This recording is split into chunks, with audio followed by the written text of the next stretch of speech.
Hello दोस्तों, welcome to my channel night study. Okay. आज हम बात करेंगे BSOC 133 मैक्स वेबर के नौकरशाही आदर्श प्रारूप के बारे में, या फिर सिद्धांत भी कह सकते हैं इसको।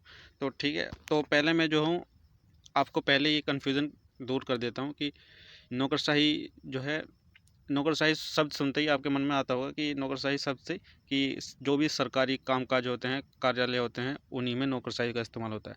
बट ऐसा नहीं है। नौकरशाही का जो मेथड है, इसका इस्तेमाल प्राइवेट कंपनियों में भी होता है। मतलब जो प्राइवेट कंपनी जो काम करती हैं, वो इसी मेथड पर ही काम करती हैं वो भी कंपनियां, क्योंकि उसी में जो है सीनियर और जूनियर होते हैं। एम्प्लॉयज़ के बीच में जो ये मध्यस्थता होती है, सीनियर और जूनियर वाली, ये भी होती है। और फिर कंपनी की तरफ से जो वेतन भत्ता जो है वो भी दिया जाता है, जैसे कि आवास और गाड़ी वाड़ी भी दी जाती है कंपनी की तरफ से। ये प्राइवेट कंपनी में भी होता है। तो आप अपने मन से ये कन्फ्यूज़न निकाल दें कि नौकरशाही जो है सिर्फ सरकारी विभाग या संस्थाओं में होती है, ये प्राइवेट सेक्टर में भी होती है। ठीक है, तो अब देख लेते हैं कि नौकरशाही जो है क्या है। नौकरशाही, आज हम नौकरशाही में क्या पढ़ने वाले हैं, नौकरशाही क्या है और इसकी विशेषताओं के बारे में पढ़ेंगे, और इसके गुण और दोष आलोचनाओं के बारे में पढ़ेंगे। ठीक है, तो देख लेते हैं इसकी परिभाषा कि किसी भी राज्य या देश को चलाने की एक प्रशासनिक व्यवस्था। नौकरशाही जो है किसी भी देश, राज्य को चलाने की एक प्रशासनिक व्यवस्था, मतलब इनके आधार पर ही किसी देश को चलाया जाता है। कोई भी देश हो तो इनके आधार पर ही चलाया जाता है, जो भी लोकतांत्रिक देश है। ओके, तो देखते हैं आगे कि जर्मन समाजशास्त्री मैक्स वेबर ने आधुनिक समाज की कार्यप्रणाली तथा सत्ता संरचना के विश्लेषण के लिए आदर्श प्रारूप, नौकरशाही आदर्श प्रारूप को प्रस्तुत किया था। मतलब ये जो मेथड है, ये जो थॉट है, ये जो है मैक्स वेबर ने जनता दुनिया के सामने रखा है।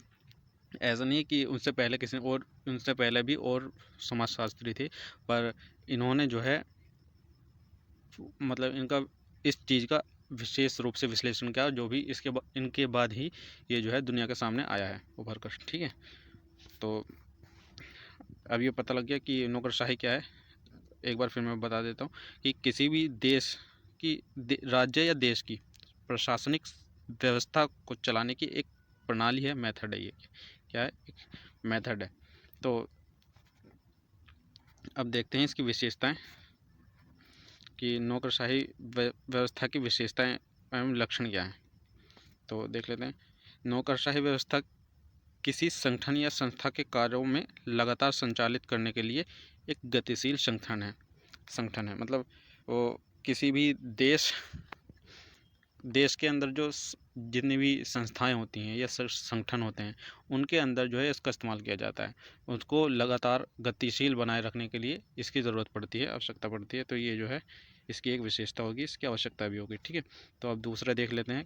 इसमें जो है निश्चित नियमों की एक व्यवस्था होती है, जिसके तहत अधिकारियों के क्षेत्रों को स्पष्ट रूप से परिभाषित किया जाता है। मतलब इसमें जो है कुछ नियम और कानून होते हैं लिखे हुए, जो पहले से ही होते हैं। मतलब उनके और उन नियम कानूनों के आधार पर ही जो वहाँ पे काम करने वाले अधिकारी हैं, एम्प्लॉय हैं, उनके जो है कार्य क्षेत्र जो है स्पष्ट रूप से लिखे हुए होते हैं।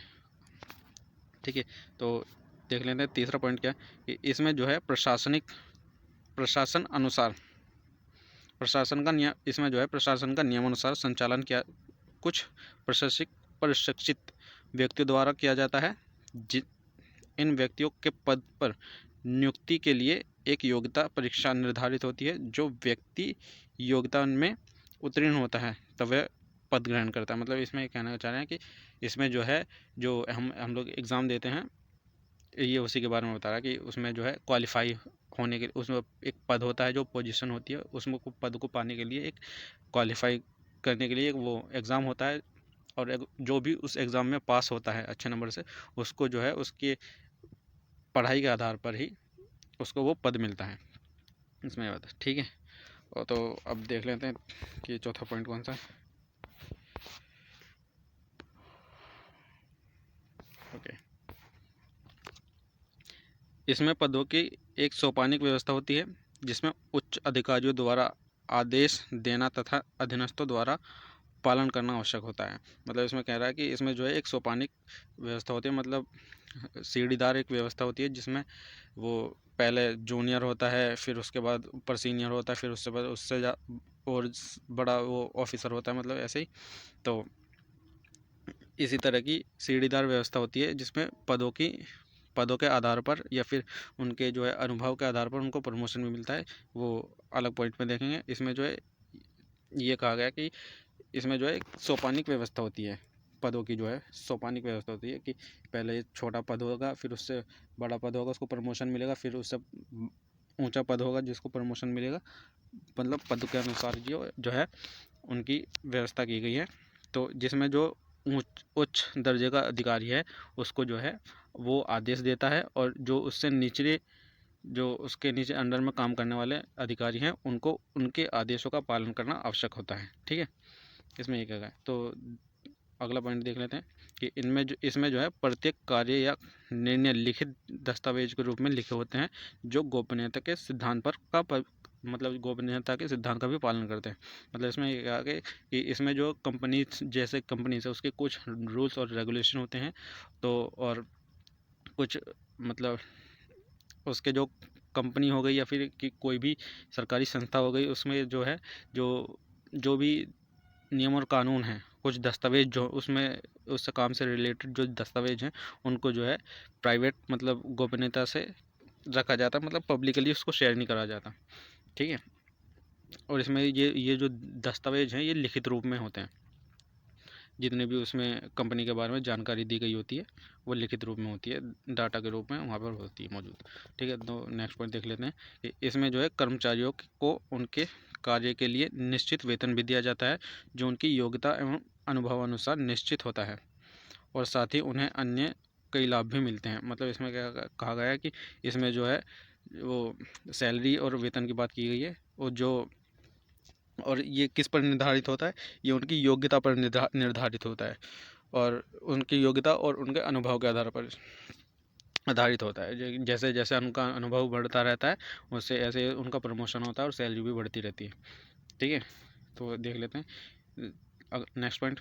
इसमें जो है कर्मचारियों को उनकी योग्यता एवं वरिष्ठता के आधार पर पदोन्नति भी दी जाती है, जिससे कर्मियों का श्रमिकों जो है काम करने वाले हैं उनका मनोबल बढ़ता है और वे ज़्यादा काम करने के लिए तत्पर रहते हैं। मतलब इसमें कहा गया कि इसमें जो है जो प्रमोशन मिलता है इसको बताया गया है कि जिसमें जो प्रमोशन भी मिलता है, जिससे जो है काम करने के लिए जो जो अधिकारी जो है उनका मनोबल बढ़ता रहता है, ताकि उनको और ज़्यादा प्रमोशन मिले, और वो इसी के चक्कर में मेहनत और लगन से काम करते हैं। ठीक है, नेक्स्ट देख लेते हैं। इसमें कार्यालय के कार्यकलापों को निजी मामलों से अलग रखा जाता है, और साथ ही तटस्थता के नियमानुसार उनसे ये अपेक्षा की जाती है कि वह व्यक्तिगत पसंद नापसंद को महत्व दिए बिना ही निर्धारित कार्यों को ईमानदारी और निष्पक्षता के रूप से करें। मतलब इसमें ये कहा गया है कि इसमें जो है वो जो भी काम दिया गया है उसको जो है बड़ी मेहनत और ईमानदारी से करें, और इसमें जो है वो ये नहीं कहा गया कि जो व्यक्तिगत मामले होते हैं अधिकारी के, जो व्यक्तिगत मामले होते हैं उनको उनसे काम को दूर रखा गया है। मतलब ऐसा नहीं कि अगर जो कोई मामला या फिर कोई काम उसके अधिकारी के क्षेत्र या मोहल्ले पड़ोस से जुड़ा हुआ है तो वो उसका जो है पक्षपात करें। तो स्वतंत्र और निष्पक्ष जो है काम होना चाहिए। ऐसा नहीं कि वो जो है कोई रिश्तेदार है उसका काम पड़ गया तो वो उस तरह से उसका फ़ायदा उठाए। तो उस बात को इसमें कहा गया है। ठीक है, तो देख लेते हैं अब इसका नेक्स्ट पॉइंट। इसमें जो है अधिकारियों को संगठन या संस्था के कार्यों को पूरा करने के लिए अनेक प्रकार के साधनों, वाहन, आवास आदि का प्रयोग करने को मिलता है, जिन पर उनका स्वामित्व का अधिकार नहीं होता। वे उन साधनों का प्रयोग केवल संगठन या संस्था के कार्यों के लिए ही कर सकते हैं। मतलब ये कहा गया कि जो भत्ते मिलते हैं इनको वो सरकारी अधिकारियों को या फिर एम्प्लॉयज़ को जो वेतन नहीं भत्ते मिलते हैं, तो जैसे घर हो गया या फिर गाड़ी वाड़ी हो गई, तो ये जो है उनका मालिकाना हक नहीं होता, उनका जो है उस कंपनी का या फिर सरकार का ही हक होता है। तो और जब उनको वो पद छोड़ना होता है तो वो उस सुविधाओं को भी और उन जो है साधनों को भी छोड़ना पड़ता है उनको। और इसमें जो है उन जो भी उन्हें जो वाहन, जैसे उनको गाड़ी मिली है कंपनी की तरफ से या फिर गवर्नमेंट की तरफ से कोई गाड़ी मिली है, तो उसका इस्तेमाल जो है खाली ऑफिस के काम में लगाएं या फिर संस्था के काम में लगाएं, अपने प्राइवेट कोई भी काम ना करें उससे, ये कहा गया इसमें। ठीक है, तो अब जो है इसकी आलोचनाएं पढ़ लेते हैं। जो ये मेथड है मैक्स वेबर का, नौकरशाही आदर्श प्रारूप, जो है इसकी आलोचना सीमाएं पढ़ लेते हैं। आपके एग्ज़ाम में जो आलोचनाएं आएँ या फिर सीमाएं या फिर दोष आएँ, तो ये तीनों चीज़ें कोई भी आए तो ये चल जाएगा उसमें। नौकरशाही व्यवस्था में नियमानुसार कार्य करने के कारण अधिकारियों की खुद की सूझबूझ और सृजनात्मक शक्तियों में कमी। सृजनात्मक मतलब होती है उनकी जो खुद की क्रिएटिविटी, मतलब उसमें। तो इसमें कहा गया है कि जो नौकरशाही व्यवस्था जो है, जैसे कंपनी में काम कर रहे हैं और किसी कार्यालय में काम कर रहे हैं, उनको उसमें जो है नियमानुसार काम करना पड़ता है। मतलब जो भी उनसे कंपनी के या फिर संस्था के नियम और रूल्स और रेगुलेशन है, उनके आधार पर ही काम करना पड़ता है। तो ये करते करते जो है उनकी जो अधिकारी हैं, उनकी खुद की क्रिएटिविटी जो है, सृजनात्मकता, उसमें जो है कमी महसूस होती है, कमी देखने को मिलती है। तो ये एक आलोचना होगी। तो नेक्स्ट पढ़ते हैं। देखिए, इसके अंतर्गत सभी अधिकारियों को निश्चित रूप से वेतन भत्ता एवं अन्य सुविधाएं दी जाती हैं। फलतः वह व्यक्ति इन सुविधाओं का आदी हो जाता है, जिससे अधिकारियों की कार्य के प्रति सक्रियता में कमी देखने को मिलती है। मतलब इसमें ये कहा गया है कि जो सरकारी काम होते हैं, जैसे कि इसमें जो है ये पॉइंट सरकारी काम वालों के लिए, मतलब गवर्नमेंट जॉब अगर जो उनको मिल जाती है तो वो जो है थोड़े आलसी हो जाते हैं करने के लिए, कुछ भी काम जो है करने के लिए। जैसे कि अभी स्टेट बैंक में चले जाओ तो उनका तो लंच ही ख़त्म नहीं होता स्टेट बैंक वालों का। तो इस तरह से वो कार्य के प्रति एक्टिव नहीं रहते, इसमें एक आ गया। ठीक है, तो ये जो है एक आलोचना है ये भी। तो तीसरा पढ़ते हैं। इसमें जो है नियमानुसार काम करते करते अधिकारियों के व्यक्तिगत हितों का पतन हो जाता है। मतलब अगर जो तुम सुबह से शाम तक काम कर रहे हो जी, तो जैसे कि हम रोज़मर्रा की उठ के काम पर जाते हैं, मतलब सुबह सुबह उठ के काम पे जाते हैं और शाम को आ जाकर फिर आके सो जाते हैं, तो इस रेगुलर रूटीन से जो इंसान बोर हो जाता है, वो उसको लगने लगता है कि जो मैं जो हूँ अपने खुद के लिए जी नहीं पा रहा हूँ सही से। तो उसके व्यक्तिगत हित जो हैं उनका पतन होने लगता है, ऐसा लगता है उसको, जो अधिकारी है। तो ठीक है, तो ये भी एक आलोचना के संदर्भ में आता है। तो नेक्स्ट पढ़ते हैं कि दिन भर काम करते करते व्यक्ति की मानसिकता, वो दिन भर काम करते करते व्यक्ति मानसिक तनाव की स्थिति में चला जाता है, जिसके परिणाम स्वरूप धूम्रपान जैसी आदि जानलेवा बीमारियों का, वो जानलेवा लत का भी शिकार बन जाता है। मतलब इसमें कह रहे हैं कि ये तो हमने देखा भी है कि जो लोग काम करते हैं ऑफिस में बैठे बैठे, पूरे पूरे दिन काम करते हैं या फिर कार्यालय में बैठे बैठे काम करते हैं, तो उनको जो है मेंटली स्ट्रेस हो जाता है। जैसे हम बैठे बैठे रहते हैं, काम करने लगते हैं, तो मेंटल स्ट्रेस हो जाता है। उस स्ट्रेस को रिलीव करने के लिए जो है कभी कभी जो इंसान है, आदमी जो है, आदमी क्या, अब तो फीमेल सभी सिगरेट वगैरह पी लेते हैं, धूम्रपान कर लेते हैं। वो उसकी लत हो जाती है उनको। और वो उनसे पूछा जाए कि भाई ये क्यों कर रहे हो, तो वो आमतौर पर कारण यही बताते हैं कि मेंटली जो है स्ट्रेस थोड़ा रिलीव करने के लिए उनको ब्रेक मिलता है, तो बाहर जाकर सिगरेट विगरेट पीते हैं। तो इस तरह से वो, ये उनका हवाला यही होता है कि वो जो है मेंटली स्ट्रेस दूर करने के लिए, काम का प्रेशर दूर करने के लिए जो है सिगरेट वगैरह पीते हैं। तो ये पॉइंट ये हो गया, ये भी इसकी एक आलोचना में ही है। तो अब देखते हैं इसका नेक्स्ट पॉइंट। नौकरशाही व्यवस्था में स्थायी नौकरी होने के कारण व्यक्ति के मन से नौकरी से निकाले जाने का भय खत्म हो जाता है, जिसके परिणाम स्वरूप वह व्यक्ति या अधिकारी भ्रष्टाचार करने लगता है। देखिए, भ्रष्टाचार जो है आजकल बहुत देखा जाता है, लगभग सभी कंट्री में। तो अभी देख लेते हैं नौकरशाही व्यवस्था में। इसमें ये कह रहा है कि इस व्यवस्था में जो है, जो जैसे सरकारी नौकरी मिल गई, सरकारी नौकरी मिलने के बाद में जो है उसके एक तरह से उसकी परमानेंट जॉब हो गई। वो परमानेंट जॉब होने के कारण जो है वो अधिकारी जो है उसके मन से नौकरी छिन जाने का भय ही ख़त्म हो जाता है। इसलिए वो जो है अपने मनमानी तरीके से काम करता है कभी कभी। तो मनमाने तरीके से काम करता है और साथ ही वो भ्रष्टाचार भी करने लगता है कि अब तो जो है मेरी सरकारी नौकरी हाथ से क्या होगा, पर वो तबादला हो जाएगा, ट्रांसफ़र हो जाएगा।